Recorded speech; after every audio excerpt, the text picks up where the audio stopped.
करेंगे तो क्वेश्चंस हम लोग ऑब्जेक्टिव टाइप क्वेश्चंस करने वाले हैं और यहां पर मैं आपको उस टाइप के प्रश्न बताने वाला हूं जो कभी ना कभी एग्जाम में पूछा गया है और उससे रिलेटेड कुछ मोस्ट इंपोर्टेंट फैक्ट्स भी आपको कराने वाला हूं। तो कॉपी पेन लेकर आप तैयार हो जाइए। देखिए, बात करते हैं ऑब्जेक्टिव टाइप क्वेश्चंस की, तो सबसे पहला क्वेश्चन क्या कहता है? क्वेश्चन है आपका कि किस मुगल शासक ने आलमगीर की उपाधि को अपनाया था? ऑप्शन है आपका अकबर या फिर औरंगजेब या फिर जहांगीर या फिर शाहजहां। ये क्वेश्चंस 2020 में पूछा गया क्वेश्चन है पार्ट 3 में। ठीक है, तो चलिए बात करते हैं। यहां पर मुगल शासक की बात हो रही है तो मुगल शासक के बारे में थोड़ा सा हम लोग जान लेते हैं। तो देखिए, मुगल शासक की अगर बात कर लिया जाए, आपसे एग्जाम में पूछा जा सकता है कि मुगल शासक जो है भारत में इस मुगल वंश की स्थापना किसके द्वारा की जाती है? तो आप कहोगे सर बाबर के द्वारा किया जाता है। और यह कब स्थापित की जाती है? तो आप कहोगे सर 1526 ईस्वी में पानीपत के प्रथम युद्ध के दौरान जो है, जब बाबर इस युद्ध को जीत जाता है तो भारत में मुगल वंश की स्थापना होती है। याद रखेंगे आप लोग। बाकी बात करते हैं। देखिए, यहां पर पूछा गया कि ऐसा कौन सा मुगल शासक था। काफी सारे मुगल शासक हुए, बाबर, हुमायूं, ठीक है, जहांगीर, शाहजहां, इस तरीके से कई सारे जो है मुगल शासक हुए। अब इसमें से कौन से ऐसे मुगल शासक थे जिन्होंने आलमगीर की उपाधि को अपनाया था? तो याद रखिएगा, आलमगीर की उपाधि अपनाने वाला मुगल शासक कौन था? तो आप कहोगे सर औरंगजेब था। अब कुछ मोस्ट इंपोर्टेंट फैक्ट यहां पर यह बन जाता है, जरा ध्यान से देखिएगा और नोट करते जाइएगा। अगर आपसे पूछा जाए, देखिए एक शब्द आपके सामने आया है आलमगीर, और भाई साहब आपसे पूछा जा सकता है कि आलमगीर का जो है, आलमगीर का शाब्दिक अर्थ क्या होता है? तो आप कहोगे सर आलमगीर का जो शाब्दिक अर्थ होता है वह होता है विश्व विजेता। क्या होता है? आलमगीर का शाब्दिक अर्थ होता है विश्व विजेता। प्रश्न अब यहां से बनाए जा सकते हैं कि आखिरकार औरंगजेब ने जो है भाई साहब यह आलमगीर की उपाधि धारण कब की थी? तो आप कहोगे सर आलमगीर की उपाधि जो है औरंगजेब ने 1658 ईस्वी में, कितने ईस्वी में? 1658 ईस्वी में औरंगजेब ने आलमगीर की उपाधि धारण की थी। आइए बात करते हैं कुछ और मोस्ट इंपोर्टेंट क्वेश्चंस जो कि वीवीआई क्वेश्चन से पूछा जा सकता है। याद रखिएगा, आपसे पूछा जा सकता है, क्या पूछा जा सकता है कि ऐसे कौन से सिख गुरु थे, ठीक है, कौन से सिख गुरु थे जिसे औरंगजेब के द्वारा क्या किया गया? मृत्युदंड दिया गया। तो आप कहोगे सर औरंगजेब जो थे, औरंगजेब ने किसे? तो आप कहोगे सर गुरु तेग बहादुर को। किसको? गुरु तेग बहादुर, जो कि सिखों के कितने नंबर के गुरु थे? तो आप कहोगे सर सिखों के 9वें नंबर के गुरु थे गुरु तेग बहादुर, जिसे औरंगजेब के द्वारा क्या दिया गया था? तो मृत्युदंड दिया गया था। इतने सारे फैक्ट को आप जरूर याद रखिएगा, यहां से प्रश्न आपके पेपर में बनाए जा सकते हैं। एक बार आप लोग दबा के शेयर कर दीजिए, बहुत ही शानदार क्लासेस होने वाली है और हर क्वेश्चंस को मैं इसी तरीके से पोस्टमार्टम करने वाला हूं। आइए बात करते हैं अगला प्रश्न। देखिएगा आपका दूसरा प्रश्न क्या कहता है, इंपॉर्टेंट है, स्टार लगाइएगा, पूछा गया प्रश्न है। और बात करते हैं, प्रश्न कहता है कि द्वितीय पानीपत की लड़ाई किसके बीच हुई थी? यह जो प्रश्न है भाई साहब देखिए 2022 में पूछा गया है। और बात करते हैं द्वितीय पानीपत की। प्रथम पानीपत के युद्ध के बारे में तो मैंने आपको बता दिया कि प्रथम पानीपत का जो युद्ध है यह 1526 ईस्वी में हुआ था।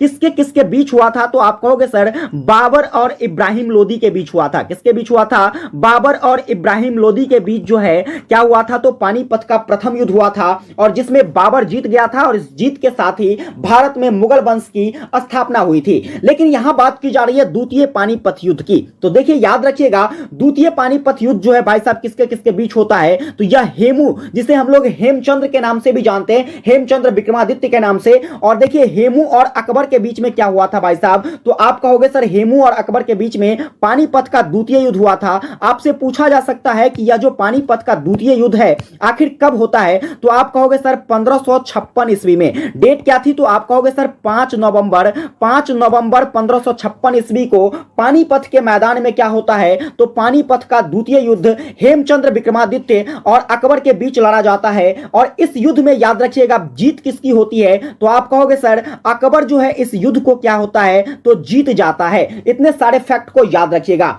अगर देखिए यहां से पूछा जा सकता है, आपसे क्या पूछा जा सकता है कि पानीपत का जो द्वितीय युद्ध था इसमें अकबर का संरक्षक कौन था? अकबर का संरक्षक, याद रखिएगा, अकबर का संरक्षक कौन था? तो आप कहोगे सर अकबर का जो संरक्षक था जिसका नाम था बैरम खां। क्या नाम था? बैरम खां। आपसे कई बार एग्जाम में यह भी पूछा जाता है कि बैरम खां कौन थे? बैरम खां कौन थे? तो याद रखिएगा भाई साहब, बैरम खां जो थे यह अकबर का संरक्षक थे या फिर ऑप्शन में आ सकता है अकबर का सेनापति था। ये सारे फैक्ट याद रखिएगा। चलिए आगे बात करेंगे प्रश्न नंबर तीसरा। स्क्रीनशॉट लेते जाइएगा या फिर कॉपी में जरूर नोट करके अच्छे से तैयार कर लेना सारे प्रश्नों को। आपका एक भी ऑब्जेक्टिव जो 10 क्वेश्चंस पूछे जाते हैं, मैं गारंटी देता हूं पूरी क्लास कंप्लीट होने के बाद आप एग्जाम में जाना, आपका एक भी प्रश्न छूटने नहीं वाला है। तो चलिए दोस्तों हम देखते हैं तीसरा प्रश्न क्या कहता है। आपका तीसरा प्रश्न है, अब्दुल हामिद लाहौरी का संरक्षक कौन था? क्या वो अकबर था, या फिर जहांगीर था, या फिर शाहजहां था, या फिर औरंगजेब था? यदि आपको प्रश्नों का आंसर पता है तो कमेंट में जरूर छापिएगा। देखिए क्या कहा जा रहा है, तो ध्यान दीजिएगा। अब्दुल हामिद लाहौरी, अब्दुल हामिद लाहौरी का जो संरक्षक था वह था कौन? तो आप कहोगे सर अब्दुल हामिद लाहौरी का संरक्षक शाहजहां था। अब देखिए प्रश्न यहां से क्या क्या बनाए जा सकते हैं। अगर मैं बात करूं किसकी, शाहजहां की, किसकी बात करूं? शाहजहां की। तो याद रखिएगा शाहजहां का शासनकाल अगर आपसे पूछा जाए तो आप कहोगे सर शाहजहां का जो शासनकाल था यह 1628 से लेकर 1658 तक था। कितने ईस्वी तक? 1628 से लेकर 1658 तक शाहजहां का शासनकाल था। अब देखिए यहां पर बात करी जा रही है किसकी? अब्दुल हामिद लाहौरी की। तो यहां से प्रश्न बनाए जा सकते हैं।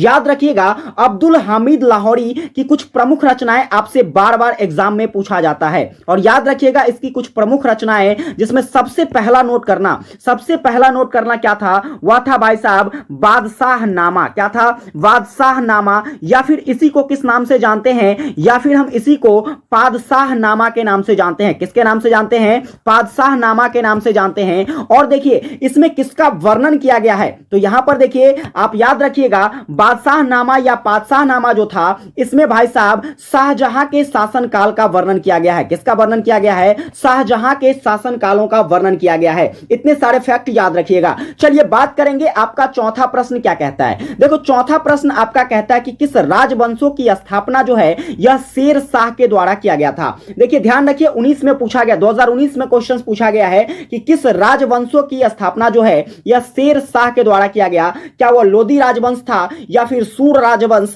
या फिर मुगल राजवंश, या फिर अफगान राजवंश? तो आपको याद रखना है, देखिए इसके नाम में ही क्या है? शेर शाह सूरी। तो आपके सामने जैसे ही प्रश्न आएगा आप कहोगे सर सूर राजवंश के संस्थापक कौन थे? तो आप कहोगे शेर शाह सूरी। अगर आपसे यहां से पूछ लिया जाए कि आखिर सूर राजवंश की स्थापना जो है यह शेर शाह सूरी के द्वारा कब किया जाता है? तो आप कहोगे सर 1537 ईस्वी में। कितने ईस्वी में? 1537 ईस्वी में सूर राजवंश का स्थापना जो है यह शेर शाह सूरी के द्वारा किया जाता है। एक प्रश्न यहां से पूछा जा सकता है आपसे, क्योंकि इस टाइप के प्रश्न, देखिए सबसे पहला शासक सूर राजवंश का तो आप कहोगे शेर शाह सूरी। लेकिन आपसे पूछा जाए, आपसे पूछ लिया जा सकता है कि सूर राजवंश का जो है अंतिम शासक कौन था? तो आप क्या कहोगे? सर अंतिम शासक जो था वह था आदिल शाह सूरी। क्या था? आदिल शाह सूरी, जो कि सूर राजवंश का क्या था? तो अंतिम शासक था। चलिए आगे बात करेंगे। यहां पर क्या है? लोधी राजवंश। याद रखना लोधी राजवंश का स्थापना किसके द्वारा? तो आप कहोगे सर बहलोल लोधी के द्वारा। किसके द्वारा?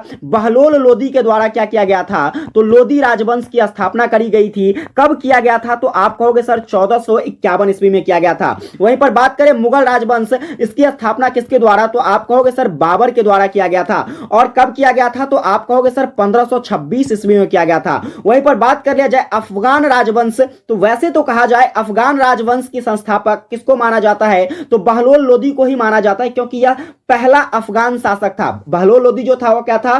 तो पहला अफगान शासक था। इसलिए हम कह सकते हैं कि अफगान राजवंश का जो संस्थापक किसे माना जाता है? तो बहलोल लोधी को ही माना जाता है। चलिए आगे बात करेंगे। अगला प्रश्न आपका क्या कहता है? तो पांचवा प्रश्न, लगाना स्टार और रिपीट की जा सकती है प्रश्न। यह भी प्रश्न 2019 में पूछा गया है। चलिए क्वेश्चंस क्या कहता है? क्वेश्चंस कहता है कि ग्रांड ट्रंक रोड, ठीक है, जीटी रोड, जिसको हम लोग किसके नाम से जानते हैं? ग्रांड ट्रंक रोड के नाम से जानते हैं, या किसके द्वारा बनवाया गया था? इंपॉर्टेंट क्वेश्चन है, याद रखिएगा। ग्रांड ट्रंक रोड की अगर मैं बात कर लूं तो भाई साहब यह किसके द्वारा? तो आप कहोगे सर शेर शाह सूरी के द्वारा ही बनवाया गया था। अगर आपसे पूछा जाए कि इस ग्रांड ट्रंक रोड जो है इसकी निर्माण जो है यह कब करवाई गई थी, तो आप कहोगे सर इसका जो निर्माण है यह 16वीं सदी में किया गया था। कब किया गया था? 16वीं सदी में इसका निर्माण शेर शाह सूरी के द्वारा करवाया गया था। फिर मैं अगर बात करूं देखिए इस जीटी रोड की, तो जीटी रोड को पूर्व में किस नाम से जाना जाता था? तो आप कहोगे सर इसे सड़क ए आजम के नाम से जाना जाता था। किसके नाम से? सड़क ए आजम के नाम से किसको जाना जाता था?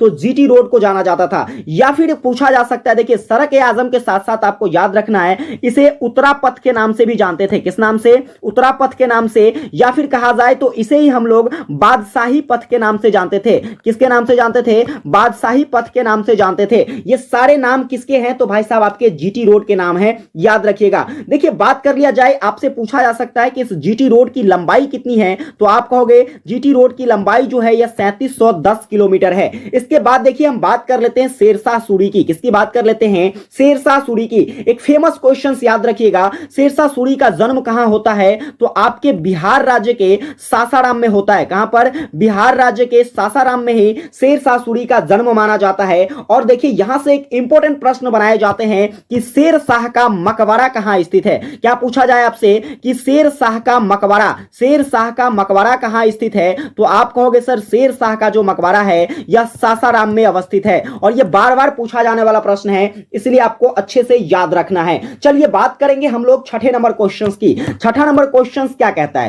क्वेश्चन से आपका देखना कहता है कि मुगल भारत में सबसे बड़ा बंदरगाह का नाम बताइए। याद रखिएगा, मुगल भारत में जब भारत में मुगल वंश की स्थापना हो जाती है उस काल में सबसे बड़ा बंदरगाह अगर कोई था तो वह कौन था? सूरत का बंदरगाह। कौन सा बंदरगाह? सूरत का बंदरगाह। यह जो सूरत का बंदरगाह था भाई साहब, यह क्या था? तो व्यापार का केंद्र माना जाता था। क्या माना जाता था? व्यापार का केंद्र माना जाता था। अब यहां से एक प्रश्न बनाए जा सकते हैं, याद रखिएगा, अगर आपसे पूछ लिया जाए कि विश्व का सबसे व्यस्त बंदरगाह कौन सा है, तो आप कहोगे सर विश्व का सबसे व्यस्त बंदरगाह जो है वह कौन सा है? तो संघाई बंदरगाह है। क्या कहोगे? विश्व का सबसे व्यस्त बंदरगाह कौन सा है? संघाई बंदरगाह है, जो कि कहां पर अवस्थित है? आप कहोगे चीन में। यहां पर एक और प्रश्न बनाए जा सकते हैं कि विश्व का सबसे बड़ा बंदरगाह कौन सा है, तो भी आप कहोगे सर विश्व का सबसे बड़ा बंदरगाह जो है या सबसे बड़ा बंदरगाह कौन सा है? तो संघाई बंदरगाह है, जो कि आपके चीन में अवस्थित है। चलिए आगे बात करेंगे। प्रश्न आपका सातवां क्या कहता है? सातवां प्रश्न है आपका कि वर्नियर ने भारत का यात्रा किसके शासनकाल में किया? स्टार लगाना प्रश्न पर रिपीटेबल हो सकती है प्रश्न। देखिए बात कर लिया जाए किसकी? वर्नियर की। वर्नियर कौन थे जरा ध्यान से समझिएगा। वर्नियर की अगर मैं बात करूं तो भाई साहब यह एक फ्रांसीसी चिकित्सक थे। क्या थे वर्नियर? एक फ्रांसीसी चिकित्सक थे। और इन्होंने जो है भारत की यात्रा कब करी? तो भारत की यात्रा जो है भाई साहब यह किसके शासनकाल में? तो आप कहोगे शाहजहां के शासनकाल में यह भारत आया था। कब आया था अगर आपसे पूछ लिया जाए तो आप कहोगे सर 1658 ईस्वी में। कितने ईस्वी में? 1658 ईस्वी में। देखिए बात कर लेते हैं हम लोग। आपको मैंने पहले भी बताया है कि भाई साहब शेरशाह का जो शासनकाल रहा है यह कब रहा है? तो शेरशाह का जो शासनकाल है यह 1628 से लेकर 1658 तक रहा था। तो इसी 1658 में क्या हुआ था भाई साहब? वर्नियर जो थे यह भारत का यात्रा किए थे, जो कि एक फ्रांसीसी चिकित्सक थे। अब प्रश्न यहां से बनाए जा सकते हैं कि आखिर वर्नियर जो है यह भारत आता है तो भारत में कहां आता है? तो आप कहोगे सर भारत में जो है यह सूरत में आता है। कहां पर? भारत में सबसे पहले कहां आता है वर्नियर? तो सूरत में आता है। और यह कितने वर्षों तक, सबसे इंपॉर्टेंट याद रखिएगा, अगर आपसे पूछा जाए कि वर्नियर जो है यह भारत में कितने वर्षों तक रहता है, तो भारत में यह 12 वर्षों तक। कितने वर्षों तक? 12 वर्षों तक भारत में वर्नियर रहता है। इसके बाद वह फिर लौट जाता है। इतनी बातें आपको उम्मीद करता हूं समझ में आ गई होगी। चलिए आगे बात करेंगे हम लोग। आठवां प्रश्न आपका आठवां प्रश्न कहता है कि दीन ए इलाही, यह भी इंपॉर्टेंट क्वेश्चन है, याद रखिएगा। दीन ए इलाही कब स्थापित किया गया? तो यह भी क्वेश्चन देखिए 2021 में पूछा गया है। और क्वेश्चन क्या है? दीन ए इलाही आपको याद रखना है। चलिए बात करते हैं हम लोग दीन ए इलाही की। तो याद रखिएगा दीन ए इलाही की जो स्थापना है कब की जाती है? आप कहोगे सर 1582 ईस्वी में। कितने ईस्वी में? 1582 ईस्वी में दीन ए इलाही की स्थापना। फिर पूछ लिया जाए किसके द्वारा किया जाता है? आप कहोगे सर अकबर के द्वारा। किसके द्वारा? अकबर के द्वारा क्या किया जाता है? तो दीन ए इलाही की स्थापना, जो कि दीन ए इलाही एक धर्म था। क्या था? एक धर्म, जिसके धर्म के रूप में स्थापित किया गया अकबर के द्वारा 1582 ईस्वी में। फिर यहां पर देखिए आपसे एक इंपॉर्टेंट क्वेश्चन अकबर के बारे में अगर पूछ लिया जाए, देखिए आपसे पूछा जा सकता है कि तीर्थकर को किसके द्वारा समाप्त किया गया? तीर्थकर को किसके द्वारा समाप्त किया गया? तो आप कहोगे सर तीर्थकर को अकबर के द्वारा क्या किया गया था? तो समाप्त कर दिया गया था। आगे बात करेंगे। प्रश्न आपका 9th नंबर क्या कहता है? क्वेश्चन से आपका कि आईने अकबरी के रचनाकार कौन थे? यह भी क्वेश्चन 2021 में आया है। तो चलिए बात करते हैं आईने अकबरी की। पुस्तक का नाम क्या है? आईने अकबरी। याद रखिएगा आईने अकबरी किसके द्वारा लिखा गया है? तो अबुल फजल के द्वारा लिखा गया। किसके द्वारा? आईने अकबरी अबुल फजल के द्वारा लिखा गया है। वहीं पर बात कर ले हम लोग वर्नी की। किसकी बात कर ले? वर्नी की अगर बात कर लिया जाए तो वर्नी की एक रचना याद रखिएगा जो कि बार बार एग्जाम में पूछा जाता है। क्या है? तो वह है तारीख ए फिरोज शाही। क्या है? तारीख ए फिरोज शाही किसकी रचना है? तो आप कहोगे सर तारीख ए फिरोज शाही वर्नी की रचना है। फिर मैं अगर बात करूं यहां पर देखिए मिनहाज, मिनहाज की एक रचना याद रखिएगा जो कि आपसे पूछा जा सकता है, वह क्या है? तो तबकात ए नासिरी। क्या है? तबकात ए, तबकात ए नोट करिएगा, तबकात ए, तबकात ए नासिरी। तबकात ए नासिरी किसकी रचना है? तो आप कहोगे सर तबकात ए नासिरी जो है यह मिनहाज की रचना है। यह रचना कब की जाती है? तो आप कहोगे सर 1357 ईस्वी में तबकात ए नासिरी की रचना किसके द्वारा? तो मिनहाज के द्वारा किया जाता है। चलिए आगे बात करेंगे। क्वेश्चन आपका अगला क्या कहता है? तो नेक्स्ट नंबर ऑब्जेक्टिव क्वेश्चन है आपका, बीजक की रचना किसने की? स्टार लगाना यह भी इंपॉर्टेंट क्वेश्चन है। बीजक, अगर मैं बात करूं बीजक की, किसकी बात करूं? बीजक किसकी रचना है? तो आप कहोगे सर यह कबीर की रचना है। बीजक किसकी रचना है? कबीर की रचना है। वहीं पर देखिए यहां पर अगर मैं बात करूं तुलसीदास की, तो आपसे जो पूछा जा सकता है, अगर पूछ लिया जाए रामचरितमानस किसकी रचना है, तो आप कहोगे सर रामचरितमानस जो है यह तुलसीदास की रचना है। वहीं पर एक और इंपॉर्टेंट रचना तुलसीदास की याद रखिएगा, आपसे पूछा जा सकता है